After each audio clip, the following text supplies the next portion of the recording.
Welcome to story board. Mumbai దాడుల ప్రధాన నిందితుడు తహవ్వూర్ రాణాను అమెరికా భారత్కు అప్పగించింది. దీంతో సుదీర్ఘ న్యాయ పోరాటానికి తెరపడింది. ఒక్క ఉగ్రవాది కోసం 17 ఏళ్లు పోరాడాల్సి వచ్చింది. అయితే ఇండియాకు మోస్ట్ వాంటెడ్ లిస్టులో ఇంకా ఎంతమంది ఉగ్రవాదులు ఉన్నారు, వారు ఏ ఏ దేశాల్లో ఉన్నారు, వెనక్కు తీసుకొచ్చే ప్రక్రియ ఎక్కడి దాకా వచ్చింది? తహవ్వూర్ రాణాను వెనక్కు రప్పించడం పెద్ద దౌత్య విజయంగా కేంద్రం చెబుతోంది. రాణా సంగతి సరే, మిగతా మోస్ట్ వాంటెడ్ ఉగ్రవాదులను కూడా వెనక్కు తీసుకురావాలనే డిమాండ్లు మొదలయ్యాయి. అయితే రాణా అప్పగింతకు పట్టిన సమయం చూసిన తర్వాత వెనక్కు రప్పించే ప్రక్రియ అంత తేలిక కాదని తేలిపోయింది. విదేశాల్లో తలదాచుకుంటున్న భారత్ మోస్ట్ వాంటెడ్ క్రిమినల్స్ జాబితాలో మారణ హోమాలు సృష్టించిన ఉగ్రవాదుల జాబితా పెద్దగానే ఉంది. వారిలో 1/3 మంది అమెరికాలోనే ఉన్నారని కేంద్ర ప్రభుత్వం ఈ మధ్యనే ప్రకటించింది. అగ్రరాజ్యం నేరస్తుల స్వర్గధామంగా మారిందని ప్రకటన కూడా చేసింది. అయితే ఇప్పుడు అమెరికాలో మారిన అధ్యక్షుడి ప్రభావమో మరే కారణమో అక్రమ వలసదారులతో పాటు తమ దేశంలో తలదాచుకుంటున్న నేరగాళ్ల విషయంలోనూ కఠినంగా వ్యవహరిస్తోంది. ఈ పరిస్థితిని అనుకూలంగా మలుచుకునే ప్రయత్నం చేస్తున్న భారత్ ఆ దేశంలో దర్జాగా తిరుగుతున్న ముంబై ఉగ్రదాడి కేసు దోషి తహవ్వూర్ హుస్సేన్ రాణా సహా మరికొందరిని వెనక్కి రప్పించేందుకు వేగంగా పావులు కదుపుతోంది. పనిలో పనిగా అమెరికా మాత్రమే కాదు, ఇతర పశ్చిమ దేశాలకు పారిపోయి తప్పించుకు తిరుగుతున్న మోస్ట్ వాంటెడ్ క్రిమినల్స్ ను సైతం వెనక్కి రప్పించేందుకు ప్రయత్నాలు ముమ్మరం చేసింది. ఆయా దేశాలతో ఉన్న నేరస్తుల అప్పగింత ఒప్పందాలతో పాటు రాయబార ప్రయత్నాలతో వారిని వెనక్కి రప్పించేందుకు దాదాపు ఒక యుద్ధమే చేస్తోందని చెప్పొచ్చు.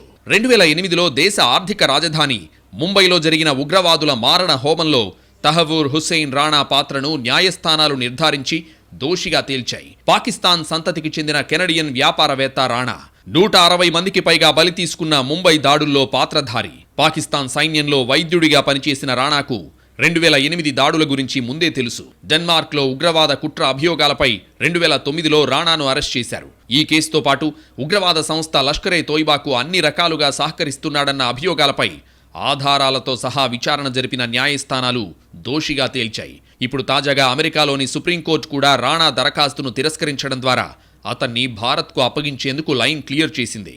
సుమారు 17 ఏళ్ల క్రితం చోటు చేసుకున్న 26/11 ముంబై ఉగ్రదాడి ప్రపంచాన్ని కుదిపేసింది.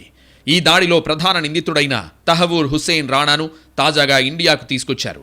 ఇన్నాళ్ల పాటు అమెరికాలో ఉన్న రాణాను భారతీయ అధికారుల బృందం గురువారం ఇండియాకు తీసుకొచ్చారు. ప్రస్తుతం రాణా ఎన్ఐఏ కస్టడీలో ఉన్నాడు. రాణాను ఇండియాకు అప్పగించిన తరుణంలో ప్రధాని నరేంద్ర మోదీ 14 ఏళ్ల క్రితం చేసిన ట్వీట్ ఇప్పుడు వైరల్ అవుతోంది. 14 ఏళ్ల క్రితం మోడీ చేసిన ట్వీట్లో కాంగ్రెస్ ప్రభుత్వ దౌత్య విధానాలను విమర్శించారు. అలానే అమెరికా వైఖరిని కూడా తప్పుబట్టారు.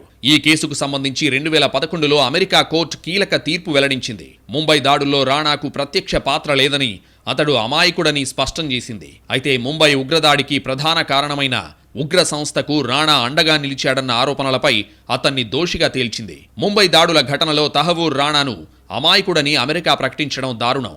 ఇది భారత ప్రభుత్వ సార్వభౌమత్వాన్ని అవమానించడమే అవుతుంది. మన దేశ విదేశాంగ విధానానికి ఇది భారీ ఎదురుదెబ్బ అని మోడీ అప్పట్లో ట్వీట్ చేశారు. ప్రస్తుతం రాణాను ఇండియాకు అప్పగించిన తరుణంలో ఈ ట్వీట్ ఇప్పుడు వైరల్ అవుతోంది. రాణా అప్పగింత మోడీ విదేశాంగ విధానం సాధించిన భారీ విజయం అంటూ అమిత్ షా ఇప్పటికే ప్రకటించారు. తహవ్వూర్ రాణాతో పాటు మరికొంతమంది ఉగ్రవాదులు భారత్లో నేరాలకు పాల్పడి విదేశాలకు పారిపోయారు. వారిని వెనక్కి రప్పించేందుకున్న అన్ని అవకాశాలను కేంద్రం పరిశీలిస్తోంది. తహవ్వూర్ హుస్సేన్ రాణాను తీసుకొచ్చిన విమానం గురువారం సాయంత్రం ఢిల్లీ విమానాశ్రయంలో దిగింది. ఆ తర్వాత పటియాలా హౌస్ కోర్టులో హాజరుపరిచిన తర్వాత ఎన్ఐఏ తన కస్టడీకి తీసుకుంది. అంతకుముందు రాణా ఫైల్ చేసిన అన్ని పిటిషన్లు అమెరికా సుప్రీంకోర్టు సహా న్యాయస్థానాలు కొట్టివేశాయి. అమెరికా భారత్లోని కీలక సంస్థల సమన్వయంతో రాణాను భారత్కు తీసుకొచ్చారు. ముంబై ఉగ్రదాడుల కుట్రదారు రాణా డేవిడ్ హెడ్లీతో కలిసి ముంబై దాడులకు కుట్ర పన్నాడు. లష్కరే తోయిబా, హుజీ ఉగ్ర సంస్థలు, పాకిస్తాన్ కుట్రదారులు ఇందులో భాగస్వాములు. ముంబై ఉగ్రదాడుల్లో 166 మంది చనిపోయారు, 238 మంది గాయపడ్డారని చెబుతూ తహవ్వూర్ రాణా కస్టడీ సందర్భంగా ఎన్ఐఏ అధికారిక నోట్ కూడా విడుదల చేసింది. ముంబై దాడుల్లో రాణా పాత్ర గురించి స్థూలంగా చెప్పిన ఎన్ఐఏ మరింత లోతైన విచారణ కోసం అతన్ని తన కస్టడీలోకి తీసుకుంది. ముంబై దాడుల కేసుకు సంబంధించి రాణాను అప్పగించిన అమెరికా మరో నిందితుడు హెడ్లీని మాత్రం అప్పగించే అవకాశాలు లేవు. భారత అధికారులకు అప్పగించబోమని అమెరికాకు హెడ్లీతో ఒప్పందం ఉంది. హెడ్లీకి గతంలో ఎఫ్బీఐతో ఉన్న సంబంధాలు కూడా అప్పగింతకు అడ్డంకులవుతాయని భావిస్తున్నారు. 2008 ముంబై దాడుల్లో ప్రధాన నిందితుడైన తహవ్వూర్ హుస్సేన్ రాణాను ప్రత్యేక విమానంలో భారత్కు తీసుకొచ్చారు. రాణా దరఖాస్తును అమెరికా సుప్రీంకోర్టు న్యాయమూర్తులు తిరస్కరించడంతో భారత విచారణను తప్పించుకునే చివరి అవకాశం కూడా తప్పిపోయింది. ముంబై దాడుల ప్రధాన కుట్రదారుల్లో Tahawwur Hussain Rana, David Coleman Headley ముఖ్యులు. డేవిడ్ హెడ్లీకి 64 ఏళ్ల తహవూర్ రాణా అత్యంత సన్నిహితుడు. తహవూర్ రాణా సహకారంతో అప్పట్లో భారత్లో ఉగ్రదాడుల లక్ష్యాలపై రెక్కీ నిర్వహించడం హెడ్లీకి సులభమైంది. అమెరికాలోని తహవూర్ రాణాకు చెందిన ఇమిగ్రేషన్ సంస్థ హెడ్లీ భారత్ ప్రయాణాలను సులభతరం చేసింది. ఈ సంస్థ హెడ్లీ గూఢచర్యం మిషన్లకు ఫ్రంట్గా పనిచేసింది. తహవూర్ రాణా, డేవిడ్ హెడ్లీ ఇద్దరూ పాకిస్తాన్కు చెందినవారు. పైగా చిన్ననాటి స్నేహితులు. ఒకే మిలిటరీ స్కూల్లో చదువుకున్నారు. నిజానికి డేవిడ్ హెడ్లీ మరో పేరు దావూద్ సయ్యద్ గిలానీ. వాషింగ్టన్ డీసీలో పాకిస్తాన్ దౌత్యవేత్త తండ్రి అమెరికన్ తల్లికి జన్మించాడు. హెడ్లీ తన బాల్యాన్ని పాకిస్తాన్లో గడిపాడు. అక్కడ అతను మిలిటరీ బోర్డింగ్ స్కూల్లో చదువుకున్నాడు. అక్కడే అతడికి తహవూర్ రాణా ఫ్రెండ్ అయ్యాడు. తర్వాత హెడ్లీ అమెరికా వెళ్లి ఫిలడెల్ఫియాలో బార్లో పనిచేశాడు. అమెరికాలో ఉన్నప్పటికీ హెడ్లీ పాకిస్తాన్కు చెందిన ఉగ్రవాద సంస్థ లష్కరే తోయిబాతో సంబంధాలు పెంచుకున్నాడు. 1998లో అమెరికాలోకి హెరాయిన్ స్మగ్లింగ్ కేసులో దోషిగా తేలడంతో హెడ్లీకి 2 ఏళ్ల పాటు జైలు శిక్ష పడింది. జైలు నుంచి విడుదలైన తర్వాత అమెరికా డ్రగ్ ఎన్ఫోర్స్మెంట్ అడ్మినిస్ట్రేషన్తో కలిసి పాకిస్తాన్లో రహస్య కార్యకలాపాలు నిర్వహించాడు హెడ్లీ. ముంబై దాడుల్లో ఉగ్రవాదుల లక్ష్యాలపై నిఘా పెట్టడంలో హెడ్లీ కీలక పాత్ర పోషించాడు. 2002 నుంచి 2005 వరకు లష్కరే తోయిబా నిర్వహించిన 5 శిక్షణా శిబిరాలకు హెడ్లీ హాజరయ్యాడు. బిజినెస్ కన్సల్టెంట్గా నటిస్తూ 2006 నుంచి 2008 వరకు పలుమార్లు భారత్లో పర్యటించాడు. ఈ పర్యటనల సందర్భంగా Taj Mahal palace hotel, Chhatrapati Shivaji terminals, Nariman హౌస్తో సహా ప్రధాన లక్ష్యాలపై విస్తృతంగా నిఘా పెట్టాడు. డెన్మార్క్ వార్తాపత్రికపై దాడికి కుట్ర పన్నినందుకు హెడ్లీని 2009లో అమెరికా అధికారులు అరెస్ట్ చేశారు. ఈ సందర్భంగా ముంబై దాడుల్లో అతని పాత్రపై కూడా విచారణ జరిపారు. 2010లో నేరాన్ని అంగీకరించి మరణశిక్ష నుంచి తప్పించుకున్నాడు. లష్కరే తోయిబా కార్యకలాపాలు 26/11 దాడుల్లో పాక్ పాత్రపై ఆయన వాంగ్మూలం కీలక సమాచారాన్ని అందించింది. ప్రస్తుతం హెడ్లీ అమెరికా జైల్లో 35 ఏళ్ల శిక్ష అనుభవిస్తున్నాడు. ముంబై దాడులకు పాల్పడ్డ ఉగ్రవాదులకు పాకిస్తాన్లో వీరమరణం పొందే సైనికులకు ఇచ్చే అవార్డు ఇవ్వాలని డేవిడ్ హెడ్లీతో తహవూర్ రాణా జరిపిన సంభాషణ కూడా వెలుగులోకొచ్చింది. భారత్కు రాణా అప్పగింత సమయంలో అమెరికా న్యాయ విభాగం విడుదల చేసిన ఒక ప్రకటన పలు కీలక అంశాలను ప్రస్తావించింది. ఈ అప్పగింత బాధిత కుటుంబాలకు న్యాయం చేసే కీలక అడుగుగా అభివర్ణించింది. ముంబై దాడుల సమయంలో భారత బలగాల చేతుల్లో మరణించిన 9 మంది లష్కరే ఉగ్రవాదులకు పాక్లో వీరమరణం పొందే సైనికులకు ఇచ్చే గౌరవం నిషానే హైదర్ ఇవ్వాలని దాడుల మాస్టర్ మైండ్ హెడ్లీని రాణా కోరారు. అలాగే దాడులకు 2 ఏళ్లకు ముందు నుంచే హెడ్లీ తరచూ చికాగోకు వెళ్లి రాణాను కలుస్తూ వచ్చాడు. ఈ క్రమంలోనే లష్కరే తోయిబా కదలికల గురించి, ముంబై దాడుల గురించి వీరిరువురు చర్చించారు. అప్పటికే చికాగోలో ఇమిగ్రేషన్ వ్యాపారంలో ఉన్న రాణా ముంబైలోనూ ఓ కార్యాలయం తెరవాలని చూశాడు. దానికి ఎలాంటి అనుభవం లేకపోయినా హెడ్లీని మేనేజర్ను చేయాలనుకున్నాడు. అలాగే ముంబై దాడుల తర్వాత కూడా ఇద్దరూ మాట్లాడుకున్నారు. ఈ క్రమంలో జరిగిన నష్టం గురించి హెడ్లీ ప్రస్తావించగా భారతీయులకు ఇలా జరగాల్సిందేనంటూ రాణా బదులిచ్చాడు. అంతేకాదు హెడ్లీ ప్రయాణాలకు అవసరమైన తప్పుడు పత్రాలను కూడా రాణానే సృష్టించేవాడు. డేవిడ్ హెడ్లీ, తహవూర్ హుసేన్ రాణా ఇద్దరూ ముంబై ఉగ్రదాడుల కేసుల్లో ప్రధాన నిందితులుగానే ఉన్నారు. డేవిడ్ హెడ్లీ ప్రధాన సూత్రధారి కాగా రాణా అతనికి సహకరించాడని అభియోగాలున్నాయి. రెక్కీ నిర్వహించడంతో పాటు దాడులకు బ్లూ ప్రింట్ రూపకల్పన తదితర అంశాలను రాణానే దగ్గరుండి చూసుకున్నట్లు నేరారోపణలు ఉన్నాయి. ముంబై దాడులతో పాటు పలు ఉగ్రదాడుల కేసుల్లో 2009 అక్టోబర్లో తొలుత హెడ్లీ, ఆపై రాణా అరెస్ట్ అయ్యారు. డేవిడ్ హెడ్లీకి అమెరికా కోర్టులు 35 ఏళ్ల కారాగార శిక్ష విధించగా అప్రూవర్గా మారిపోయి అమెరికా న్యాయ విభాగంతో జరుపుకున్న ఒప్పందం ప్రకారం అతన్ని భారత్కు అప్పగించే అవకాశం లేకుండా పోయింది. ఇక 2013లో తహవూర్ రాణాకు 14 ఏళ్ల జైలు శిక్ష విధించింది ఇలినాయిస్ కోర్ట్. దాదాపు 7 ఏళ్ల తర్వాత 2020లో తహవూర్ రాణాను తమకు అప్పగించాలని భారత్ అమెరికాకు విజ్ఞప్తి చేసింది. 3 ఏళ్ల తర్వాత సెంట్రల్ డిస్ట్రిక్ట్ ఆఫ్ కాలిఫోర్నియా అనుమతించింది. అప్పట్నుంచి అన్ని రకాల కోర్టుల్లో ఊరట కోసం రాణా ప్రయత్నిస్తూ వచ్చాడు.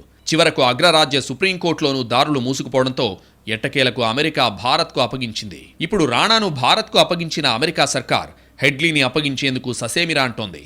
అందుకు కొన్ని చట్ట, దౌత్య, వ్యూహాత్మక కారణాలున్నాయని నిఘా వర్గాలు వెల్లడించాయి. తనను భారత్, పాక్, డెన్మార్క్కు అప్పగించొద్దని 2010లోనే యుఎస్ అధికారులతో హెడ్లీ ఒక ఒప్పందం చేసుకున్నాడు. ఇది చట్టపరమైన ఒప్పందమని, రాణా వంటి కుట్రదారులకు వ్యతిరేకంగా సాక్ష్యం చెప్పినందుకు బదులుగా అతడికి మరణశిక్ష తప్పిందని అంటున్నారు. ముంబై దాడుల్లో ప్రమేయం, లష్కరే తోయిబా, పాకిస్తాన్ ఐఎస్ఐతో సంబంధాల గురించి హెడ్లీ అంగీకరించిన తరుణంలో అమెరికా దర్యాప్తు సంస్థలకు అతడు కీలకంగా మారాడు. ఇప్పుడు హెడ్లీని భారత్కు అప్పగిస్తే నిఘా కార్యకలాపాలు, ప్రస్తుతం విచారణలకు ఆటంకం ఏర్పడుతుందని అమెరికా భావిస్తోంది.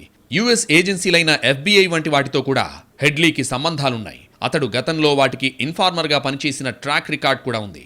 అలాగే ముంబై దాడి గురించి ముందుగానే యుఎస్ నిఘా సంస్థ దృష్టికొచ్చిందని, అయితే దాన్ని అరికట్టడానికి ముందస్తు చర్యలు తీసుకోలేదని కొన్ని లీక్ అయిన పత్రాలు చెబుతున్నాయి. ఈ సమయంలో హెడ్లీని అప్పగించడం వల్ల నిఘా సమాచారాన్ని సేకరించే విధానాలు, ఉగ్రవాది ఇన్ఫార్మర్గా హెడ్లీ వ్యవహరించడం బయటపడొచ్చనేది అమెరికా అభిప్రాయం. పైగా ముందస్తు ఒప్పందం ప్రకారం హెడ్లీకి మరణశిక్ష విధించకూడదు. అయితే అజ్మల్ కసబ్ వంటి ఉగ్రవాదుల విషయంలో కఠిన వైఖరి అనుసరించిన భారత్ ఈ షరతును అంగీకరించలేదు. ఇవన్నీ హెడ్లీ అప్పగింతకు అడ్డంకిగా మారాయి. ముంబై దాడికి ముందు 8 సార్లు హెడ్లీ భారత్కొచ్చాడు. ఆ సమయంలో 231 సార్లు రాణాతో సంప్రదింపులు జరిపాడు. దాడులకు ముందు 2006 సెప్టెంబర్ 14న హెడ్లీ తొలిసారి భారత్కొచ్చి రెక్కీ నిర్వహించాడు. అప్పుడు 32 సార్లు రాణాతో మాట్లాడాడు. హెడ్లీ భారత్కు వచ్చినప్పుడల్లా ఒకసారి 23 సార్లు, మరోసారి 40 సార్లు, ఇంకోసారి 66 సార్లు, ఇలా చాలా సార్లు రాణాతో మాట్లాడాడు. దాడులకు సంబంధించిన ప్రాంతాల ఎంపికలో హెడ్లీకి రాణా ఎలా సహకరించాడో ఎన్ఐఏ పత్రాలు స్పష్టంగా చెబుతున్నాయి. తహవూర్ రాణా ఎపిసోడ్ తర్వాత భారత్ మోస్ట్ వాంటెడ్ ఉగ్రవాదుల గురించి చర్చ మొదలైంది. దావూద్ ఇబ్రహీం దగ్గర నుంచి హఫీజ్ సయీద్ వరకు ఉగ్రవాదులు భారత సార్వభౌమత్వానికి సవాల్ విసిరి విదేశాలకు పారిపోయి తలదాచుకుంటున్నారు. వారిని వెనక్కు రప్పించడానికి భారత్ కష్టపడాల్సి వస్తోంది. ఆయా దేశాలు పెద్దగా సహకరించడం లేదు. పాకిస్తాన్ అయితే అప్పగింత సంగతి తర్వాత అసలు ఉగ్రవాదులు తమ గడ్డ మీద లేనే లేరని బుకాయిస్తోంది. తహవూర్ రాణాని ఎన్ఐఏ కస్టడీలోకి తీసుకోవడంతో 1993 ముంబై బాంబు పేలుళ్ల సూత్రధారి భారత్ మోస్ట్ వాంటెడ్ దావూద్ ఇబ్రహీం పేరు మరోసారి తెరపైకొచ్చింది. దావూద్ పాకిస్తాన్ కరాచీలో ఓ ఆసుపత్రిలో చేరాడని, అతడిపై విషప్రయోగం జరిగిందని కొన్నాళ్ల క్రితం కథనాలొచ్చాయి. వీటిపై అధికారికంగా ఎటువంటి ధృవీకరణ లేదు. నిజానికి దావూద్ ఇబ్రహీం ఇప్పటికే చాలాసార్లు చనిపోయినట్లుగా వార్తలొచ్చాయి. కానీ ఇప్పటికీ దావూద్ బతికున్నాడా లేదా అనేది మిస్టరీగానే ఉంది. కరాచీలో ఉన్నాడని ఇంటి అడ్రస్, ల్యాండ్లైన్ నంబర్లు కూడా భారత్ ఇచ్చినా పాకిస్తాన్ మాత్రం వాటిని గుర్తించడానికి నిరాకరిస్తోంది. అసలు దావూద్ తమ దేశంలో లేడని అడ్డంగా వాదిస్తోంది. 1993లో జరిగిన ముంబై వరుస పేలుళ్ల ప్రధాన సూత్రధారి అయిన దావూద్ ఇబ్రహీం 1980లోనే పాకిస్తాన్కు పారిపోయాడు. అమెరికాతో పాటు ఐక్యరాజ్యసమితి కూడా అతన్ని అంతర్జాతీయ ఉగ్రవాదిగా ప్రకటించింది. ఐక్యరాజ్యసమితి జాబితాలో కూడా దావూద్ చిరునామా కరాచీలో ఉన్నట్లు పేర్కొంది. అయితే అతడు తమ దేశంలో తలదాచుకున్న విషయాన్ని చెప్పడానికి పాక్ వెనకాడుతూనే ఉంది. FATF గ్రే లిస్ట్ నుంచి బయటపడేందుకు గాను తప్పని పరిస్థితుల్లో 2020లో ఒకసారి మాత్రం అంగీకరించింది. దావూద్ రక్తంలో ఇన్ఫెక్షన్తో బాధపడుతున్నాడని, దాంతో కాలు తీసేయాల్సి వచ్చిందని 2016లో వార్తలొచ్చాయి. కానీ చివరకు అవి తప్పు అని తేలింది. అనంతరం 2017లో దావూద్ చనిపోయాడని సోషల్ మీడియాలో వార్తలు వైరల్ అయ్యాయి. బ్రెయిన్ ట్యూమర్తో కానీ గుండెపోటుతో కానీ మరణించి ఉండొచ్చని పేర్కొన్నాయి. ఆ వార్తలను దావూద్ సన్నిహితుడు ఛోటా షకీల్ తోసిపుచ్చారు. మరోసారి 2020లో దావూద్ కరోనా వైరస్ బారిన పడి పరిస్థితి విషమించి చనిపోయాడనే కథనాలు వెలువడ్డాయి. తర్వాత అవి కూడా తప్పుడు కథనాలే అని తెలిసింది. అయితే దావూద్ కోడలు సిరాజ్ కస్కర్ కోవిడ్తో చనిపోయినట్లు వెల్లడైంది. దావూద్ కరాచీలోనే ఉన్నాడని ఆయన సోదరి హసీనా పార్కర్ కుమారుడు అలీషా పార్కర్ చెప్పినట్లు జాతీయ దర్యాప్తు సంస్థ ఈ ఏడాది జనవరిలో దాఖలు చేసిన అభియోగ పత్రంలో పేర్కొంది. దావూద్ వ్యవహారంపై పాక్ మౌనంగానే ఉంటోంది. ఇలా భారత్ మోస్ట్ వాంటెడ్ దావూద్ ఇబ్రహీం ఇప్పటికే అనేకసార్లు చచ్చినట్లు వార్తలొస్తున్నప్పటికీ అతడి సన్నిహితుడు ఛోటా షకీల్ మాత్రం దావూద్ 1000% ఫిట్గా ఉన్నాడని చెబుతూనే ఉన్నాడు. పాక్ గూఢచార సంస్థ ISI, ఉగ్రవాద సంస్థ లష్కరే తోయిబాతో దావూద్కు సన్నిహిత సంబంధాలున్నాయి. ప్రస్తుతం పాకిస్తాన్లోని కరాచీలో షేక్ దావూద్ హసన్ అనే మారు పేరుతో దావూద్ నివసిస్తున్నట్లు భావిస్తున్నారు.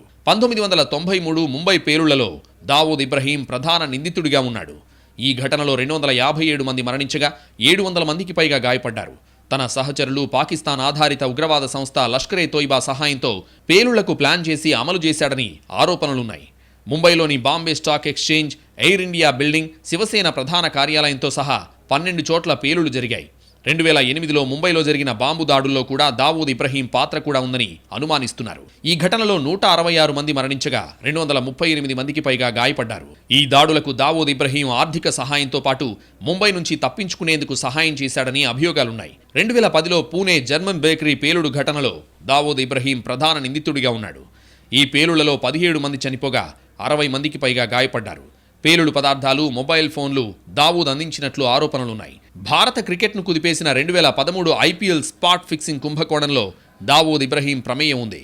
దావూద్ ఇబ్రహీం, అతని సహచరుడు ఛోటా షకీల్ కోసం పనిచేస్తున్న బుకీలు, ఫిక్సర్లతో ఆటగాళ్లు సంప్రదింపులు జరిపినట్లు ఆరోపణలొచ్చాయి. దావూద్ ఇబ్రహీం, ఛోటా షకీళ్లు బెట్టింగ్ రాకెట్ను నడిపించారని, అక్రమంగా జూదంలో భారీగా లాభాలు గడించారని అభియోగాలున్నాయి. ఈ కేసులే కాకుండా అనేక హత్య, దోపిడీ, కిడ్నాప్, స్మగ్లింగ్ వంటి అనేక ఇతర కేసుల్లో కూడా వాంటెడ్గా ఉన్నాడు దావూద్ ఇబ్రహీం. దావూద్తో పాటు అతడి కుడిభుజంగా పేరున్న చోటా షకీల్ కూడా మోస్ట్ వాంటెడ్ ఉగ్రవాదుల జాబితాలో ఉన్నాడు. చోటా షకీల్ కూడా దావూద్ దగ్గరే ఉంటాడనే అంచనాలున్నా ఖచ్చితమైన సమాచారం మాత్రం లేదు. పాక్లోనే ఉండొచ్చని కేంద్రం భావిస్తోంది. మరో మోస్ట్ వాంటెడ్ ఉగ్రవాది జైషే మహమ్మద్ ఉగ్రవాద సంస్థ అధిపతి మసూద్ అజార్ పాకిస్తాన్లో చనిపోయినట్లుగా కొన్నాళ్ల క్రితం వార్తలొచ్చాయి. అయితే మసూద్ చనిపోయాడంటూ వచ్చిన వార్తలు అవాస్తవమని పాకిస్తాన్కు చెందిన న్యూస్ ఛానల్ కుండబద్దలు కొట్టింది. మసూద్ బతికే ఉన్నాడన్న విషయాన్ని అతని కుటుంబానికి చెందిన సన్నిహితుల ద్వారా తాము తెలుసుకున్నామంది. మరోవైపు ఇప్పటివరకు దీనిపై పాకిస్తాన్ నుంచి ఎటువంటి అధికారిక ప్రకటన, సమాచారం లేదు. మూత్రపిండాల వైఫల్యం కారణంగా మసూద్ అజార్ ఇస్లామాబాద్లోని సైనిక వైద్యశాలలో చికిత్స పొందుతున్నాడన్న సమాచారం మాత్రమే తమకు ప్రస్తుతానికి తెలుసని, అంతకుమించి వివరాలు లేవని పాక్ అధికారులు అంటున్నారు. 2001లో పార్లమెంట్పై దాడి, ఆ తర్వాతి కాలంలో జమ్మూ కశ్మీర్ శాసనసభపై ఆత్మాహుతి దాడి, 2016లో పఠాన్కోట్ వైమానిక స్థావరంపై దాడి, తర్వాత పుల్వామాలో సిఆర్పీఎఫ్ కాన్వాయ్పై దాడి తదితర కీలక కేసుల్లో మసూద్ అజార్ సూత్రధారి అన్న ఆరోపణలున్నాయి. మసూద్ అజార్ తమ దేశంలోనే ఉన్నాడని, అయితే అతను తీవ్ర అనారోగ్యంతో బాధపడుతున్నాడని పాక్ విదేశాంగ శాఖ మంత్రి షా మహమ్మద్ ఖురేషీ గతంలో ఒప్పుకున్నారు. అయితే భారత్ గట్టి ఆధారాలను సమర్పిస్తే తప్ప ఉగ్రవాద దాడుల విషయంలో మసూద్పై చర్యలు తీసుకోలేమని స్పష్టం చేశారు. కాగా పుల్వామా దాడిలో జైషే మహమ్మద్ కుట్రను వివరిస్తూ భారత్ ఒక ఫైల్ను కూడా పాకిస్తాన్కు అప్పగించి పాక్ తన మాట నిలుపుకోవాలని సవాల్ చేసింది. మసూద్ అజార్ 1968లో పాకిస్తాన్ పంజాబ్లోని బహవాల్పూర్లో జన్మించాడు. తొలుత పోర్చుగీస్ పాస్పోర్ట్ మీద అతను జమ్మూ కశ్మీర్లోకి ప్రవేశించి అనేక ఉగ్రవాద సంస్థలు, బృందాలతో పరిచయాలు ఏర్పరచుకున్నాడు. ఉగ్రవాదం ఆరోపణలపై 1994లో భారత అధికారులు అతన్ని అరెస్ట్ చేయగా జైలు నుంచి పారిపోయేందుకు తోటి ఉగ్రవాదులతో కలిసి సొరంగం తవ్వాడు. అయితే అందులో ఇరుక్కుపోవడంతో ఆ ప్రయత్నం విఫలమైంది. మసూద్ 1999 వరకు జైల్లోనే ఉన్నాడు. ఆ ఏడాది ఖాట్మండ్ నుంచి ఢిల్లీ వస్తున్న ఇండియన్ ఎయిర్లైన్స్ విమానాన్ని ఉగ్రవాదులు హైజాక్ చేసి కాందహార్కు తరలించారు. అందులోని ప్రయాణికులను విడిపించడం కోసం మసూద్ అజార్తో పాటు మరో 2 ఉగ్రవాదులను జైలు నుంచి భారత్ విడుదల చేసింది. ఆ తర్వాత మసూద్ అజార్ 2000 సంవత్సరంలో జైషే మహమ్మద్ ఉగ్రవాద సంస్థను స్థాపించాడు. Osama bin Laden, Mullah Mohammed ఒమర్లను మసూద్ ఆఫ్ఘనిస్తాన్లో కలిశాడు. 2001లో భారత పార్లమెంటుపై దాడి కేసులో మసూద్ అజర్ను పాక్ గృహ నిర్బంధంలో ఉంచింది. ఈ కేసులో ఆధారాలు లేవంటూ లాహోర్ కోర్టు తీర్పునివ్వడంతో 2002లో విడుదలయ్యాడు. 2016లో ఉరీ సైనిక శిబిరంపై దాడి అనంతరం కూడా మసూద్ను పాక్ కస్టడీలోకి తీసుకున్నప్పటికీ నేరారోపణలు ఏవీ మోపలేదు. ఆ తర్వాత మసూద్ గుర్తు తెలియని ప్రదేశం నుంచి ఫోన్ ద్వారా పీఓకేలోని ముజఫరాబాద్లో మద్దతుదారులను ఉద్దేశించి ప్రసంగించారు. ఆ తర్వాత నుంచి అతని జాడ లేదు. మసూద్పై ఐక్యరాజ్య సమితి ప్రపంచ ఉగ్రవాది అని ముద్ర వేసింది. మసూద్ స్థాపించిన జైషే మహమ్మద్ను కూడా ఐక్యరాజ్య సమితి ఇప్పటికే నిషేధించింది. ఇక ముంబైలో జరిగిన 26/11 దాడికి హఫీజ్ సయీద్ ప్రధాన సూత్రధారి. భారత్ మోస్ట్ వాంటెడ్ ఉగ్రవాదుల జాబితాలో మసూద్ది ప్రముఖ స్థానం. 2008 నవంబర్ 26న ముంబైలో జరిగిన ఉగ్రవాద దాడికి హఫీజ్ సయీద్ను ప్రధాన సూత్రధారిగా భావిస్తారు. ఈ దాడిలో 160 మందికి పైగా మరణించారు. 2006 ముంబై రైలు పేలుళ్లలో హఫీజ్ సయీద్ పాత్ర ఉంది. 2001లో సయీద్ భారత్ పార్లమెంట్ను కూడా లక్ష్యంగా చేసుకున్నాడు. అతను ఎన్ఐఏ మోస్ట్ వాంటెడ్ జాబితాలో ఉన్నాడు. ముంబై దాడుల తర్వాత అతన్ని అప్పగించాలని భారతదేశం పాకిస్తాన్ను కోరింది. కానీ పాకిస్తాన్ అతన్ని ఉగ్రవాదిగా అంగీకరించడానికి నిరాకరిస్తోంది. పాకిస్తాన్లోని జీలం వద్ద జరిగిన కాల్పుల్లో ముంబై ఉగ్రవాద దాడుల సూత్రధారి హఫీజ్ సయీద్ గాయపడ్డాడు. అతన్ని రావల్పిండిలోని ఆర్మీ ఆసుపత్రిలో చేర్చారు. పాకిస్తాన్ ఆర్మీ కోర్ కమాండర్ను కలిసిన తర్వాత సయీద్ తిరిగి వస్తున్నాడు. గుర్తు తెలియని దుండగులు అతనిపై కాల్పులు జరిపారు. ఈ ఘటనలో సయీద్ మేనలుడు అబూ ఖతల్ ప్రాణాలు కోల్పోయాడు. నిజానికి అబూ ఖతల్తో పాటు హఫీజ్ సయీద్ కూడా ప్రాణాలు కోల్పోయాడని మొదట వార్తలొచ్చాయి. కానీ అది నిజం కాదని తేలింది. హఫీజ్ సయీద్ ఇంకా బతికే ఉన్నాడు. కాల్పుల్లో గాయపడిన హఫీజ్ చికిత్స తీసుకున్నాడు. అలాగే నిషేధిత వేర్పాటువాద సంస్థ ఖలిస్తాన్ టైగర్ ఫోర్స్ నేత ఖలిస్తానీ ఉగ్రవాది అర్షదీప్ సింగ్ గిల్ అలియాజ్ అర్ష్ దల్లా కూడా మోస్ట్ వాంటెడ్ ఉగ్రవాదిగా ఉన్నాడు. ఇతడు కెనడాలో స్థిరపడ్డాడు. హత్యాయత్నం, దోపిడీ, ఉగ్రవాద చర్యలకు సంబంధించి 50కి పైగా కేసుల్లో భారత్కు మోస్ట్ వాంటెడ్గా ఉన్నాడు. జనవరి 2004లో అర్ష్ దల్లాను కేంద్రం ఉగ్రవాదిగా ప్రకటించింది. పాకిస్తాన్ గూఢచారి సంస్థ ఐఎస్ఐతో అర్ష్ దల్లాకు సంబంధాలున్నాయి. ఒక దాడిలో గాయపడిన తర్వాత దల్లాను గత అక్టోబర్లో అరెస్ట్ చేశారు. అప్పట్నుంచి దల్లాను భారత్కు రప్పించేందుకు తీవ్ర ప్రయత్నాలు చేస్తోంది. కానీ డిసెంబర్లో అతనికి బెయిల్ లభించింది. దల్లాని వెనక్కి రప్పించడానికి ప్రయత్నిస్తున్నా ఫలించడం లేదు.